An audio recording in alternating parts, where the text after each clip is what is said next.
Então, primeiramente, um bom dia para todos, para todas que nos acompanham, aqui do Brasil, aí da Áustria, ou de qualquer parte, da Espanha, enfim. É sempre uma alegria podermos contar com esses recursos que a tecnologia de hoje nos proporciona para estarmos mais juntos, em espírito, unidos na sintonia de reflexão do Evangelho, de aprendizado com o Divino Mestre e com o Espiritismo. Então, que seja uma manhã ou tarde bem proveitosa para todos nós, que o nosso coração se faça uma sala acolhedora a receber a presença do Mestre, a receber e a sentir a sua paz, para que estejamos assim cada vez mais fortalecidos, mais a Ele conectados para o trabalho que nos cabe realizar no mundo. Então, agradeço a Lu, que nos fez o convite, não pôde estar aqui hoje conosco, mas enviamos um abraço a ela e, na pessoa dela, a todos os amigos aí da Sociedade de Estudos Espíritas Joana de Ângeles, em Viena, e também a todos os demais que nos acompanham. E o tema, então, que nos foi proposto é dos mais importantes. Falávamos sobre a necessidade de estarmos cada vez mais conectados a Jesus, para que assim estejamos mais conscientes do trabalho que nos cabe, e é sobre isso que nós vamos conversar, sobre o trabalho que nos está proposto uma vez que aceitamos o convite de Jesus no Evangelho. Vamos conversar sobre essa que é uma das parábolas mais conhecidas de Jesus, a parábola dos trabalhadores ali na vinha, em que aparece então esse conceito dos trabalhadores da última hora, que foi depois desdobrado por Allan Kardec no Evangelho segundo o Espiritismo, no capítulo de número 20. Kardec traz ali as suas considerações, também os espíritos, né? Fazendo inclusive a comparação dos espíritas com os trabalhadores da última hora, mas é preciso entendamos melhor esse título para que não o tomemos como um título de privilégio, pelo contrário, como algo que traz em si, que carrega consigo uma imensa responsabilidade e um entendimento, uma consciência mais profunda acerca do que é o trabalho a ser realizado. Não é pelo simples fato de conhecermos o Espiritismo ou conhecermos o Evangelho que estaremos aí nos alçando já à posição do reino dos céus ou à condição da construção desse reino. É preciso que nos capacitemos, é preciso que nos esforcemos para tanto, para que efetivamente sejamos dignos desse título, né? Daqueles que talvez despertaram mais tarde, mas estarão então atuantes, comprometidos na tarefa que lhes cabe. Então, para a gente entender melhor esse título, é preciso volvamos ao contexto em que ele surge. É preciso entendamos a parábola que Jesus nos conta e que pode ser encontrada no Evangelho de Mateus, no capítulo 20, do versículo 1 ao versículo 16, para que então a gente, entendendo as nuances, entendendo ali os detalhes, possa compreender melhor a que Jesus se referia quando falava desse trabalho da última hora ou desses trabalhadores da última hora. E ela é uma parábola, essa dos trabalhadores na vinha, que às vezes ela gera um certo incômodo, né? Uma certa incompreensão, porque numa primeira leitura ela parece até injusta. Só para contextualizarmos, fala-se ali de um senhor de uma vinha que tinha o seu administrador e ele sai logo às primeiras horas da manhã, esse administrador, para convocar trabalhadores para esta vinha. Então ele sai, encontra ali alguns primeiros, os chama ao trabalho, eles aceitam, vão até a vinha, e assim ele vai repetindo esses convites ao longo das horas do dia. Na terceira hora ele retorna, na sexta hora, na nona hora e depois na 1ª hora, né? Considerando aí que o dia teria 12 horas e as outras 12 horas seriam consideradas noite, né? Digamos assim, mas considerando 12 horas ali, na 1ª hora, portanto, na última hora, ele sai mais uma vez e encontra trabalhadores ali, os convida, e eles aceitam e adentram na vinha. Ao fazer esse convite, ele propõe: ide trabalhar na minha vinha e dar-vos-ei o que for justo. A proposta inicial mencionava lá 1 dinheiro por 1 dia de trabalho, né? Digamos ali, o recurso, o salário diário previamente proposto seria de 1 dinheiro, né? Apenas, naturalmente, ilustrativo esse processo. Mas, de um modo geral, naquele contexto cultural, de fato, o denário era o salário de 1 dia. Então, essa era a proposta. A cada um desses convites, a cada um desses trabalhadores que eram ali convocados, apresentava-se isso, estabelecia-se ali o que era a proposta do trabalho e eles então iam para a vinha. Ao final do dia de labor, o senhor da vinha pede ao administrador que vá então ajustar ali as contas com os trabalhadores da vinha.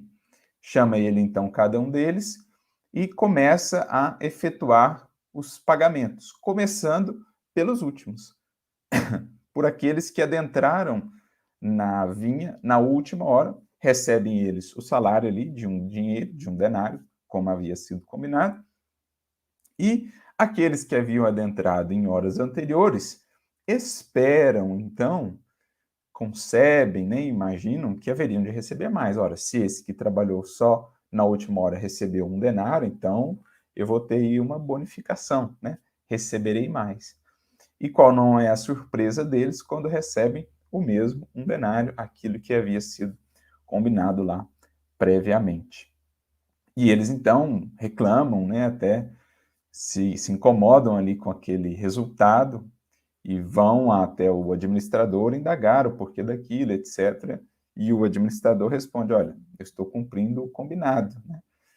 Não é isso que eu havia acordado com vocês e tal. Então, assim, mais ou menos esse é o contexto da parábola. Termina-se a história com uma fala de Jesus que é muito conhecida: assim os últimos serão os primeiros, porque muitos são os chamados, poucos os escolhidos. E se a gente fica só nessa interpretação mais superficial, sem entender o contexto espiritual e o que está implícito ali na parábola, parece-nos mesmo algo de injustiça, né? Uma espécie de injustiça ali presente nessa história de Jesus. Afinal de contas, os outros trabalharam muito mais horas e era de se esperar que recebessem, então, em correspondência, né? Já que aqueles que trabalharam somente 1 hora receberam o 1 denário. Mas aqui entra a beleza da lição de Jesus, aqui entra a importância do estudo que precisamos fazer. Recorrendo às chaves que o Espiritismo nos traz, por exemplo, recorrendo, né, às imensas contribuições dos benfeitores espirituais, para que a gente possa entender o teor da lição e a profunda propriedade do que Jesus nos transmite, que naturalmente refletirá a lei divina em sua justiça, em seu amor, em sua misericórdia, como não poderia deixar de ser, sendo ele o máximo representante do Criador na Terra e, portanto, também das leis divinas que estão expressas no Evangelho. Não haveria, não poderia coabitar ou coexistir em qualquer palavra de Jesus, em qualquer lição sua, a injustiça com a justiça, né? Aquilo que não seja realmente ou não esteja afinado com a lei divina. Então, se nos parece ser injusto, é porque ainda não entendemos o espírito da lição. E esse é o esforço do estudo para que a gente chegue, de fato, à compreensão e aquilo que será tão importante para nós. Certamente existirá aí algum entendimento acerca desse trabalho, do teor ou da natureza desse trabalho, dos diferentes trabalhadores, que nos ajudará a entender melhor o que Jesus quis nos transmitir. Então vamos pontuar aqui alguns aspectos desta parábola para depois chegarmos àquilo que é o próprio cerne, o entendimento do trabalho e por que os trabalhadores da última hora foram ali quinhoados com o mesmo montante daqueles que adentraram antes e que aparentemente deveriam ter recebido mais. Então é preciso entendermos o teor do trabalho, a questão aí do modus operandi em que estará a chave de entendimento desta parábola. Mas começa Jesus trazendo-nos mais uma vez esse símbolo da vinha, né? Ou da videira, que é um símbolo muito presente no Novo Testamento, mas não somente no Novo Testamento. Aparece ele também nas Escrituras, de um modo geral, a figura, o símbolo da uva, do vinho, da videira, da vinha, são símbolos que aparecem recorrentemente naquele contexto cultural e que não só naqueles tempos, mas também para nós espíritas hoje, é um símbolo que os próprios espíritos fazem questão ali de resgatar e de se utilizar.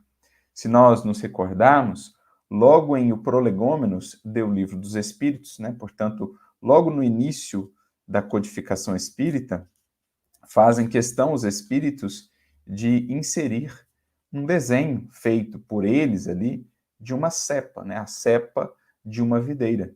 Solicitam eles que Kardec inserisse esta figura em O Prolegômenos de O Livro dos Espíritos, que seria uma espécie ali de prefácio ou de introdução. Temos, naturalmente, a introdução de O Livro dos Espíritos, né, dividida em várias partes, e depois temos também esse Prolegômenos, que seria uma espécie de síntese, em que os espíritos trazem ali algumas orientações, Kardec também faz algumas considerações sobre a obra, né, a finalidade da obra. E as palavras dos espíritos a Kardec são as seguintes: coloca na cabeça do livro a cepa de vinha que te desenhamos, porque ela é um emblema do trabalho do Criador. Então, a vinha é um emblema do trabalho do Criador, do processo mesmo de criação, de evolução dos seres em direção ao Criador. Nós vamos ver Emmanuel comentar sobre esse assunto, né, sobre a figura da vinha, também no livro Pão Nosso, lá no capítulo de número 29, mas aqui os Espíritos já explicam para nós um pouco dessa simbologia. É o emblema do trabalho do Criador. Em que sentido? Complementam eles. Todos os princípios materiais que podem melhor representar o corpo e o espírito, nela se encontram reunidos. Então, ela, de certo modo, sintetiza aquilo que nós conhecemos no Espiritismo como a Trindade Universal: Deus, Espírito e Matéria. É o que eles definirão aqui no próprio Livro dos Espíritos como sendo a Trindade Universal, que resume tudo o que há no universo, a criação e o Criador. Então, Deus, o Criador, Espírito e Matéria, os dois grandes princípios da criação. E eles estão representados na figura da videira ou da vinha. Por isso, Jesus utiliza-se ali, nesta parábola, da figura da vinha. O Senhor da vinha é o Criador. O administrador é ele, o mestre, que recebeu a incumbência de gerenciar, digamos, essa parte da vinha, que é o planeta Terra. Porque a vinha do Senhor é o universo ilimitado. Mas existem departamentos, existem setores, e cada um desses setores contará com um administrador, com um Cristo, um Espírito puro, que é ali o coordenador do processo de produção, né, de desenvolvimento desta vinha e dos espíritos que ali trabalham, né, que ali se educam. Então, todos os princípios estão ali representados: o corpo, perdão, o espírito e o elemento material, né? Então, prossegue eles dizendo: o corpo é a cepa, o espírito é o licor, a alma ou o espírito unido à matéria é o grão. Então, a figura da videira, ela expressa essa intersecção entre o elemento espiritual e o elemento material, por meio da encarnação. Encarna o espírito no corpo, a fim de, purificando-se, fazer-se cada vez mais um espírito aperfeiçoado, desenvolvendo aí as suas virtudes, desenvolvendo as suas potências por meio dos trabalhos que a encarnação lhe propõe. Por meio da vivência das vicissitudes na matéria, vai o espírito se depurando, que é o que eles acrescentam. Ó.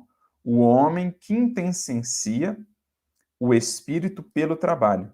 E tu sabes que não é senão pelo trabalho do corpo que o espírito adquire conhecimentos.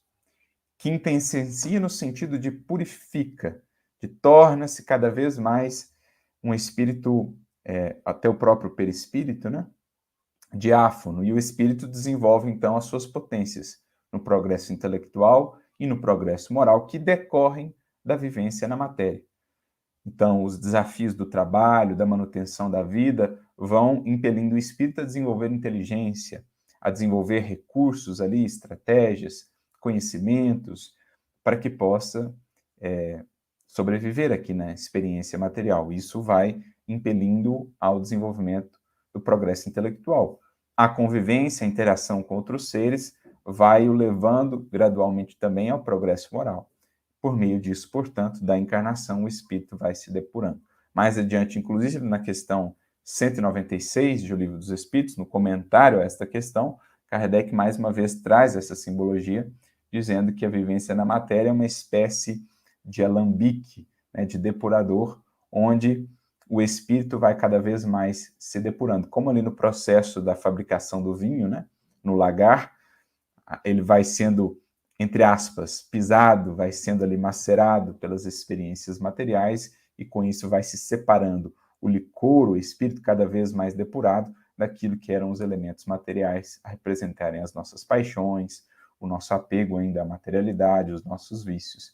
Então, esse é o processo em que todos nós estamos inseridos e que já lá atrás estava representado nessas figuras que eram utilizadas para representar esse trabalho do espírito. E por que o vinho, a videira, a uva aqui era adotada como esse elemento, como essa representação?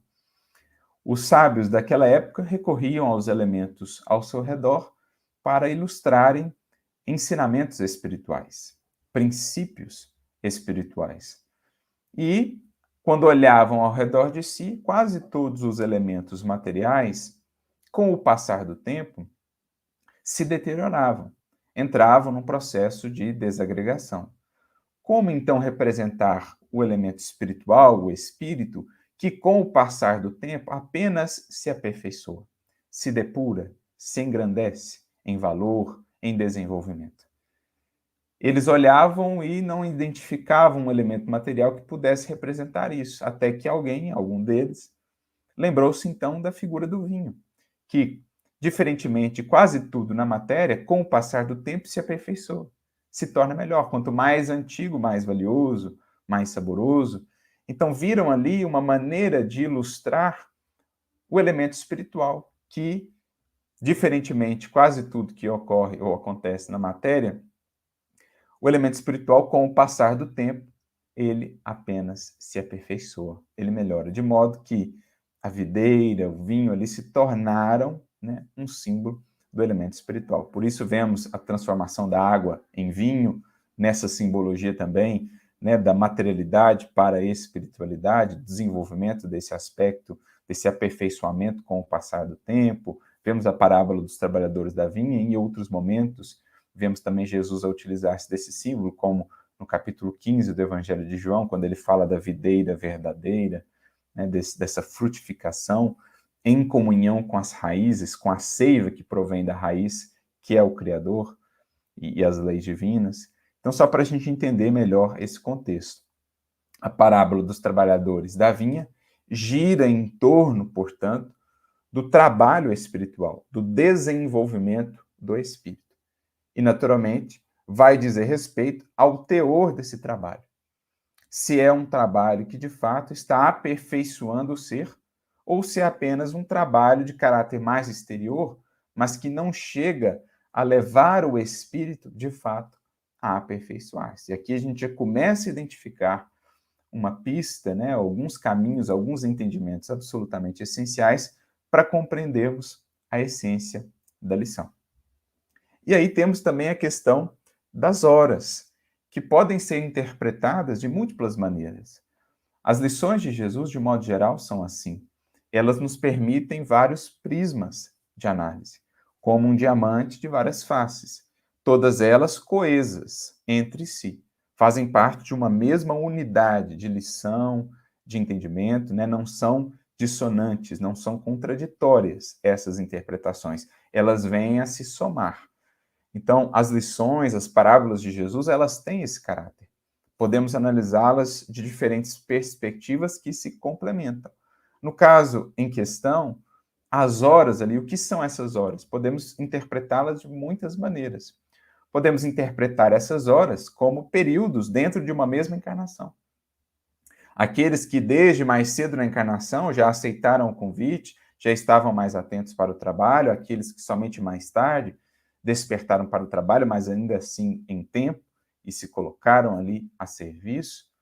Mas podemos entender também estas horas como representando as múltiplas encarnações. Se pensarmos na vida do espírito como um contínuo, né? Não apenas como uma encarnação, mas agora a vida do espírito, permeada aí de múltiplas encarnações, podemos entender que as últimas encarnações dele vêm representando essas últimas horas, as primeiras lá, ou aquelas mais antigas, as primeiras horas.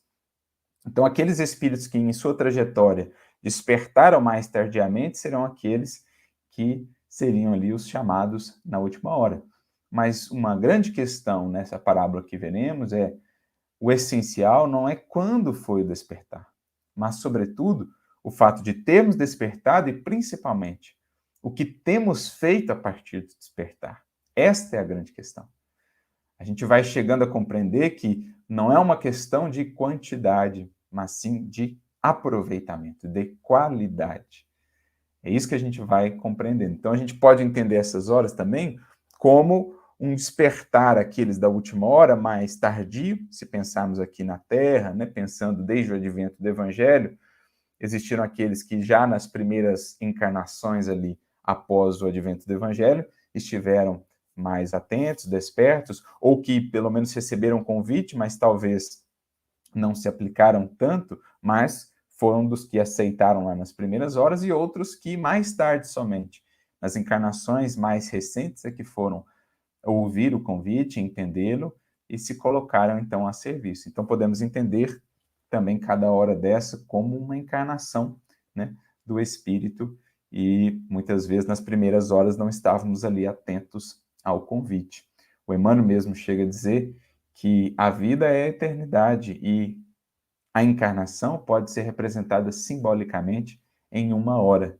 Isso está no livro Caminho, Verdade e Vida, no capítulo 88, quando ele comenta aquela fala de Jesus no Jardim das Oliveiras, né, aos discípulos que ali adormeceram.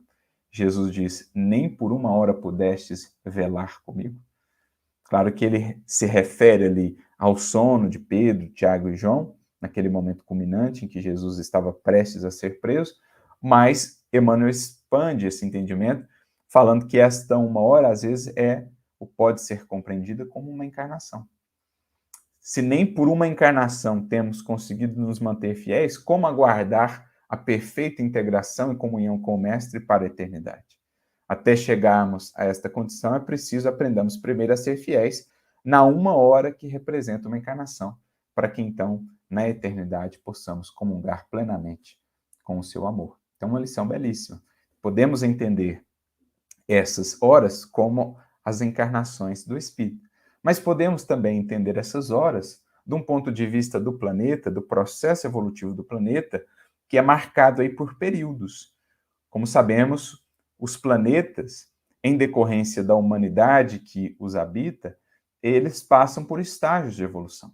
A Terra está num estágio de expiação e provas, preparando-se para um novo tempo. Aquilo que chamamos de nova era, transição, regeneração, é o findar-se de um ciclo, de um dia, figuremos assim, ou de um período, para o início de um novo tempo, de um novo dia para a humanidade.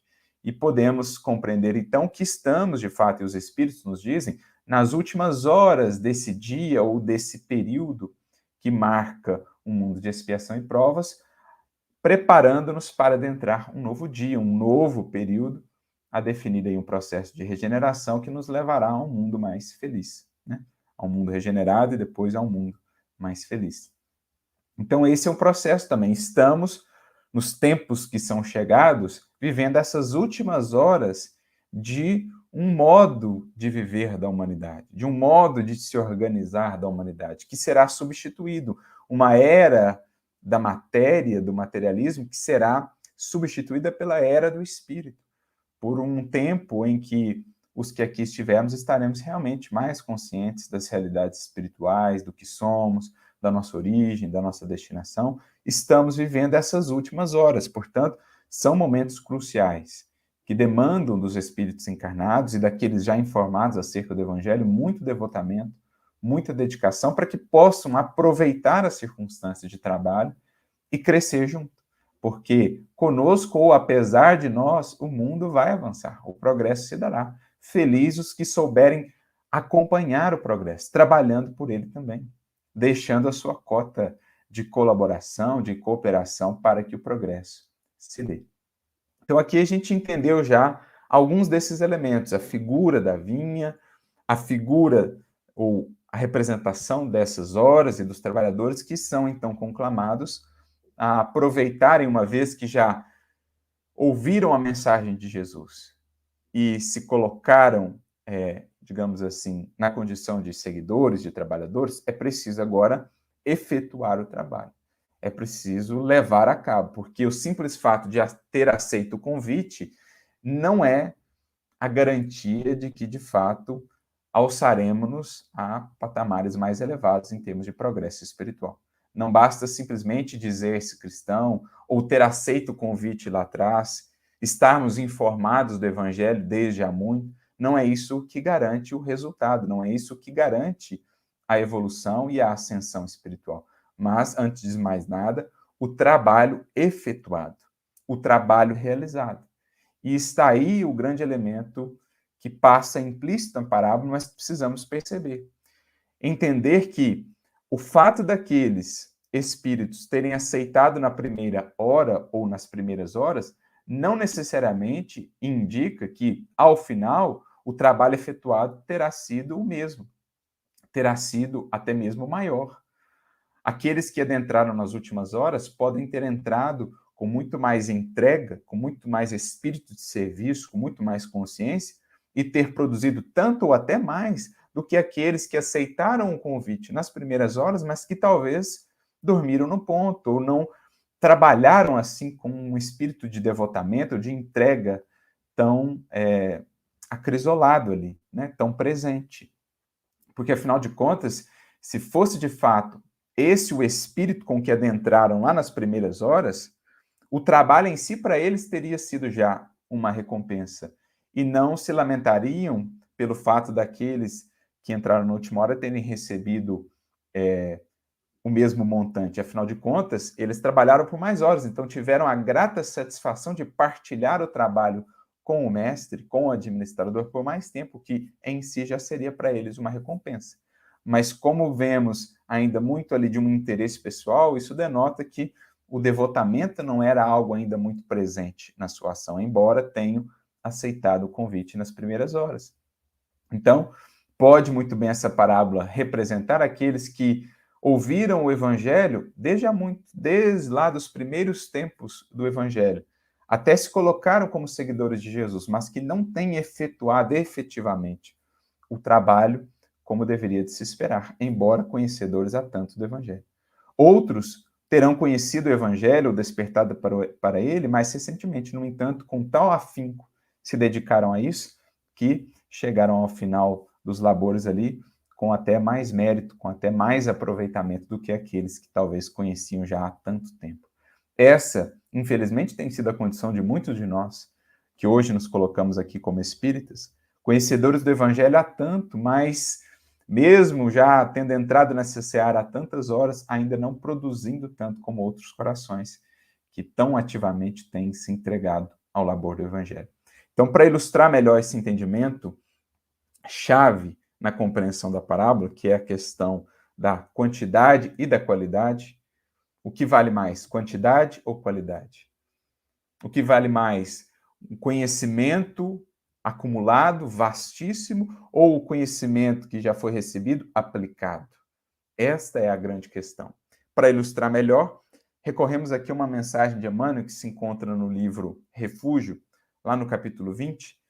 Emmanuel tem duas mensagens muito similares em que ele vai explicar essa questão dos trabalhadores da última hora e o porquê dessa aparente injustiça ali na retribuição, né? esta mensagem no livro Refúgio, capítulo 20, em que ele vai usar o símbolo aí de uma jornada, de um vale até o cume de uma montanha, e uma outra mensagem muito similar no capítulo Alvorada, no capítulo 19 do livro Alvorada do Reino, em que ele vai usar o exemplo de uma oficina. Em ambos os casos, houve ali um chamado ao trabalho, existiram aqueles que adentraram nas primeiras horas, mas que, de certo modo, se distraíram, perderam o foco, não estiveram muito atentos ao teor e à qualidade do trabalho, o devotamento necessário. E existiram aqueles que, chegando nas últimas horas, foram muito mais operosos, foram muito mais dedicados e, portanto, alcançaram antes a retribuição justa, né? Alcançaram até mais mérito, porque souberam conferir mais qualidade às horas trabalhadas, ainda que em quantidade tenham sido menores. Então, ele traz esse exemplo lá no capítulo 19 do livro Alvorada do Reino, falando de uma oficina, e traz esse exemplo aqui para nós no livro Refúgio, capítulo 20. Então, como mencionamos, ele inicia dizendo assim: refletindo a lição de Jesus quanto aos trabalhadores últimos, que seriam primeiros no reino do céu, né, os trabalhadores da última hora, recorramos às imagens mais simples na esfera da natureza. E aí ele imagina, ele propõe a seguinte metáfora, né, um vale, a representar aqui a terra, por exemplo, onde somos convidados a fazer essa jornada ascensional, e uma montanha, no cume da qual está ali o prêmio, está ali a retribuição, estão as claridades eternas.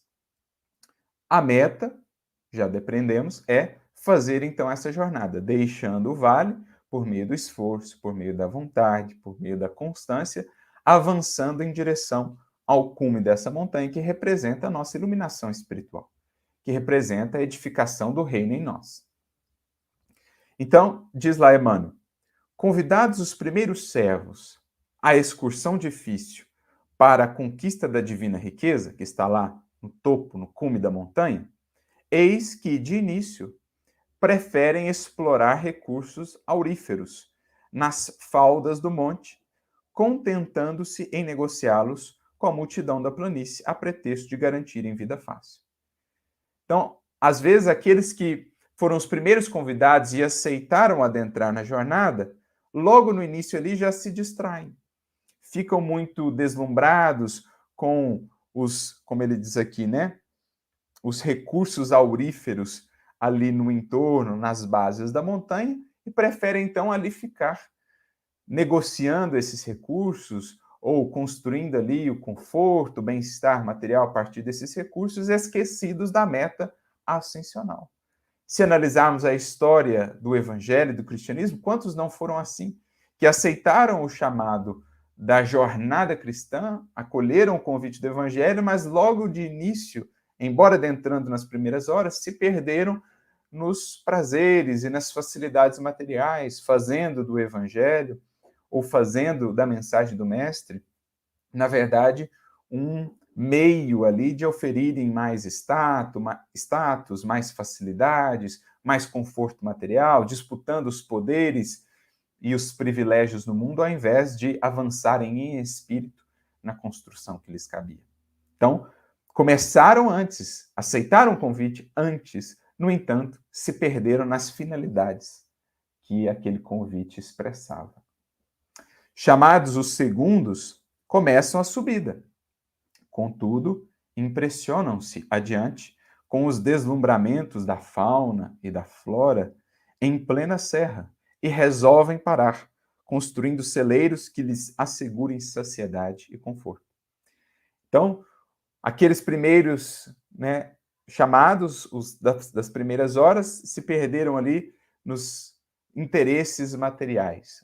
Outros, os chamados na segunda, na terceira hora, até subiram um pouco, mas também, chegado a determinado momento, acabaram se desviando do foco, mais uma vez distraídos pelos encantamentos da matéria, da vida material, buscando aí o gozo, buscando o contentamento, buscando a falsa paz e a tranquilidade da segurança dos recursos do mundo, esquecidos de que a paz verdadeira só nascerá nos deveres bem cumpridos perante os ditames da consciência.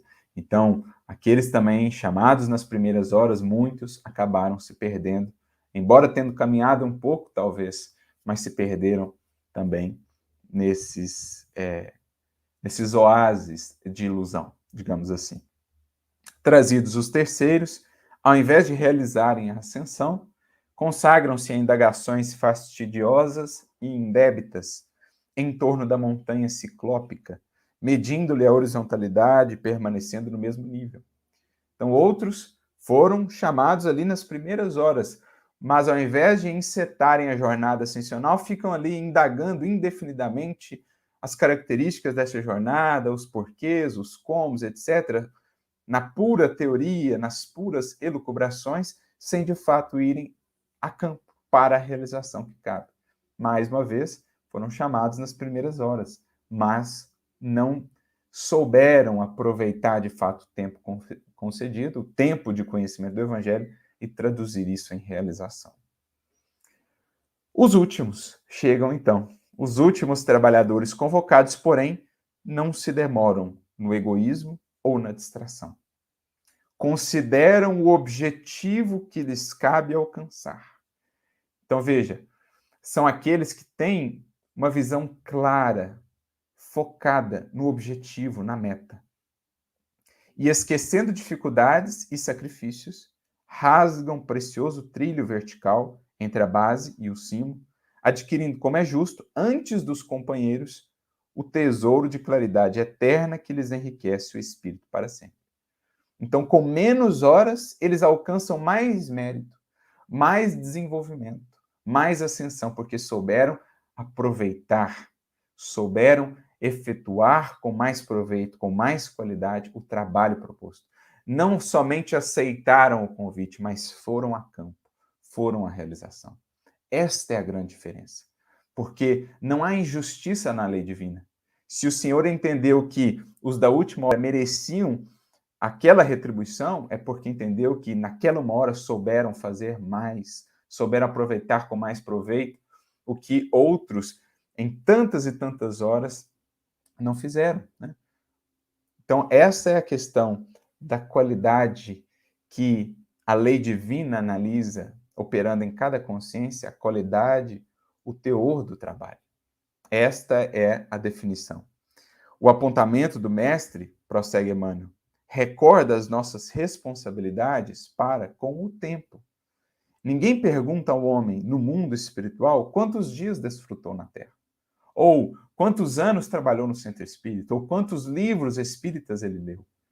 Não é questão de quantidade. A nossa causa não é a do número, diz Jesus, mas a da verdade, a do bem, ou seja, a da sinceridade da atuação. Porque às vezes aquele que despertou no final da encarnação, em 5 anos de trabalho interno sincero, faz muito mais do que aqueles que conheceram a mensagem desde o início da encarnação, mas pouco extraíram dela. É o símbolo perfeito desta parábola, né? Ninguém pergunta ao homem quantos dias desfrutou na terra, mas sim o que fez das bênçãos das horas com que foi agraciado pela providência divina. Então, o teor do seu trabalho, a qualidade conferida àquilo que fez. Um Eurípides Barçanufo, numa encarnação tão curta, fez tanto a denotar esse trabalhador consciente, esse trabalhador que não perde o foco, que sabe valorizar o patrimônio das horas. Enquanto nós, às vezes, numa encarnação tão longa, extraímos tão pouco em termos de valor espiritual de fato, de conquista verdadeira, porque há uma distinção muito fundamental no trabalho que precisamos sempre considerar. O Emmanuel tem um capítulo no livro Pensamento e Vida, no capítulo de número 7, ele trata sobre o trabalho e ele traz essa distinção fundamental entre trabalho-ação e trabalho-serviço. O trabalho-ação é aquele que transforma o meio, mas só o trabalho-serviço transforma o espírito, transforma o indivíduo. Então, às vezes, a nossa vida é marcada por muita ação exterior, mas sem efetivo crescimento, porque a intenção não era das melhores, era muito marcado ainda o nosso agir por interesse pessoal, ou apenas buscando as conquistas e os louros da matéria. Ao passo que no trabalho-serviço, há ali um sincero devotamento, há uma clareza quanto às finalidades do agir, há ali realmente uma disposição de crescer em espírito, de transformar-se por meio do trabalho. Essa é a distinção. O trabalhador da última hora ali é aquele que entende o trabalho serviço, ao passo que o da primeira hora é aquele que às vezes fica só no trabalho ação, ou mesmo nem nele. Aceitou o convite, mas se distrai em outras ocupações ou em outros encantos. Agora, aquele que sabe o valor das horas é o que de fato aplica-se. Então, a grande questão desta parábola não é quando despertamos, se mais cedo ou mais tarde, mas o que fazemos após despertar. Não é quando ouvimos falar do Evangelho, mas o que temos feito uma vez que já ouvimos falar sobre Jesus. Esta é a grande questão, né? Porque mesmo no mundo espiritual, encontraremos trabalhadores que às vezes estão ali operando, servindo, mas que ainda não tanto no trabalho-serviço, né? Mais ainda no trabalho-ação. Um caso interessante que vale a pena recordar aqui é o caso de Irmão Gotuso, que se encontra no livro Obreiros da Vida Eterna. Ele que era um médico desencarnado, né, que André Luiz encontra na casa transitória, ali numa uma espécie de colônia, numa casa de auxílio aos espíritos em sofrimento. Ele dialoga com o Irmão Gotuso, logo se identificam, né, pela profissão que traziam, pelas características, mas percebe que Irmão Gotuso era um espírito ainda muito vinculado à matéria. Ele conta, inclusive, para André Luiz o caso da sua última encarnação, como ele desencarnou, como ele encontrou ali a sua família, né, após voltar depois de muito sofrer no processo da desencarnação, porque ainda não trazia muitas conquistas morais, né, e espirituais, ele logo busca a sua casa para rever os espíritos, né, que ali estavam, a sua esposa, os filhos, percebe que um primo seu havia se insinuado ali, se tornado novo companheiro da esposa, e havia desvirtuado os filhos em negócios escusos, enfim, tem uma imensa decepção que ele ainda não havia conseguido superar, embora não manifestasse. E ele estava, então, ainda muito apegado à matéria, não queria subir aos planos mais elevados, por exemplo, o nosso lar ficava ali naquela região mais próxima à crosta, né? Fazendo o seu trabalho, acolhendo a muitos, mas ainda naquele trabalho mais ação do que propriamente serviço. E é então que, no capítulo 9 da obra, Obreiros da Vida Eterna, sua mãe desce de esferas mais elevadas e, de certo modo, dá ali um puxão de orelha, falando para ele disso: olha, não é porque você está aí dedicando as suas horas ao trabalho no Evangelho que necessariamente você está crescendo, porque você não está fazendo o trabalho efetivamente como deveria sê-lo. Você está agindo muito exteriormente, mas não está olhando para os seus sentimentos. Não está se renovando interiormente. Então, quantidade por quantidade, meu filho, não diz muito. É preciso qualidade no agir. É preciso sincera disposição em renovar-se com Cristo, em conhecer-se, em fazer esse instrumento melhor. É isso que ela vai dizer para ele nesse capítulo. Vale até a pena a gente dar um pulo lá. Ela diz assim: desprenda-se das ideias antigas para compreender melhor. As concepções inferiores de nosso eu também se cristalizam, impedindo a penetração da luz em nosso campo interno.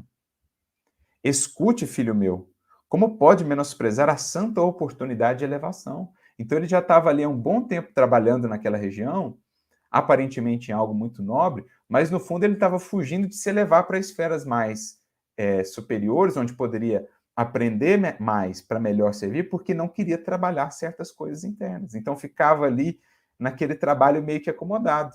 Quem visse de fora parecia que ele estava trabalhando muito, a quantidade era representativa, mas a qualidade não era. E é o que a mãe vem alertando. Como pode permanecer em repouso perante as necessidades primordiais do espírito? Olha que interessante, ele estava trabalhando, ele estava agindo, mas diz ela que ele estava em repouso internamente. O seu espírito estava estagnado. Então, embora horas contadas de trabalho, horas efetivas de crescimento, não estavam existindo muitas. Que é um pouco daquele conceito do bônus hora que é tão mal interpretado, né, que André Luiz traz lá no livro Nosso Lar. O que é o bônus hora? O teor da remuneração varia conforme a aplicação, a qualidade. não é uma questão de quantidade. E é o que ela está dizendo aqui, ó. O mestre aproveita as qualidades utilizáveis do discípulo em determinado setor do aprendizado. Então, ele vai e convida aqueles que aceitaram o convite na primeira hora, mesmo que muito imperfeitamente, estão lá trabalhando na vinha e receberão o que for justo, mas o que for justo. Não receberão conforme a quantidade, receberão conforme a qualidade. É isso que os personagens não entendem na parábola, né?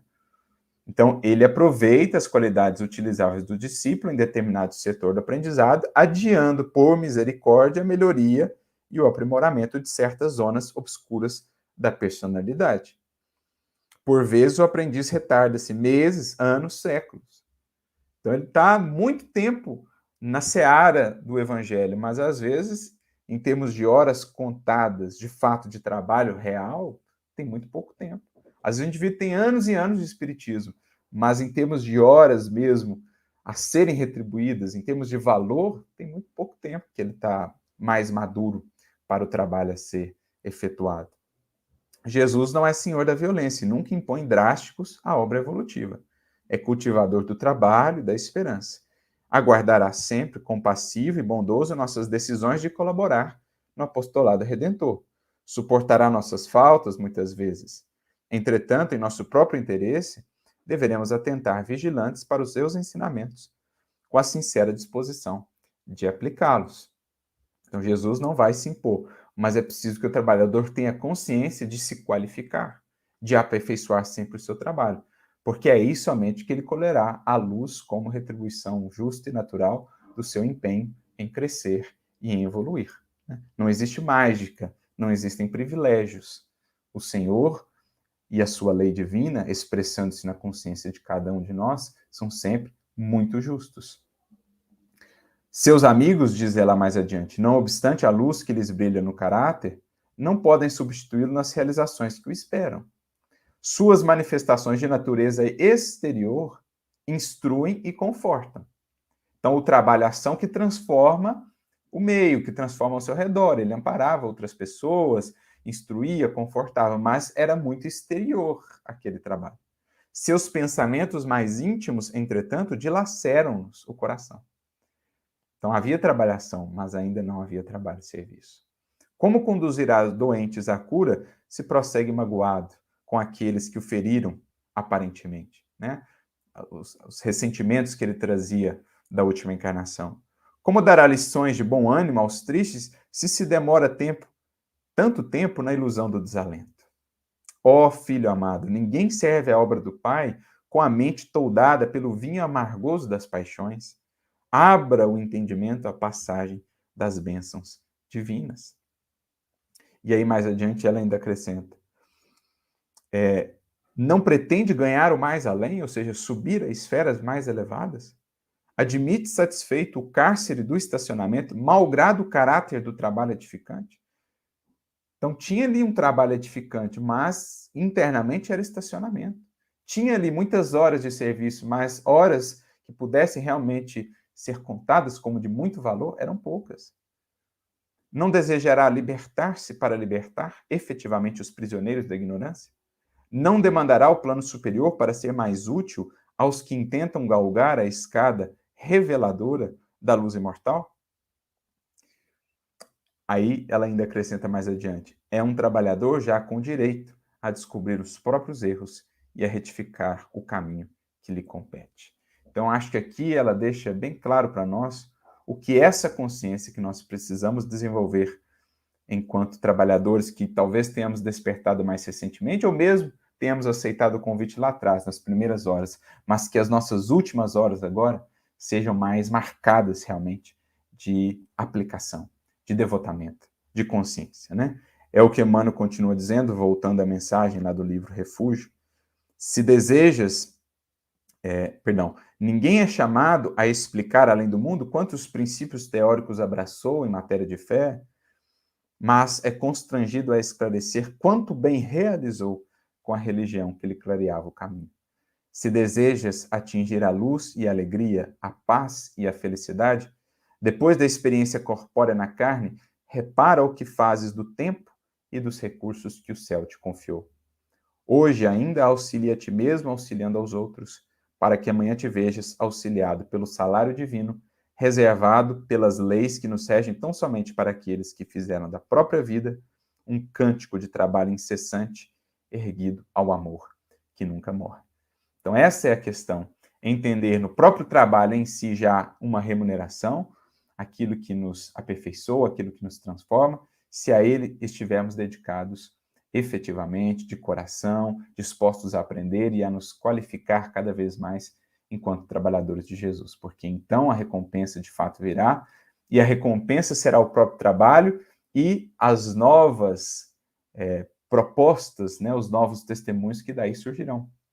Porque o Espírito de Verdade mesmo dirá no capítulo 20, né, na mensagem que ele traz, os obreiros do Senhor, a recompensa àqueles que se mantêm fiéis no trabalho que lhes foi incumbido é justamente receberem cargos e trabalhos ainda mais desafiadores, porque justamente se mostraram assim tão dedicados.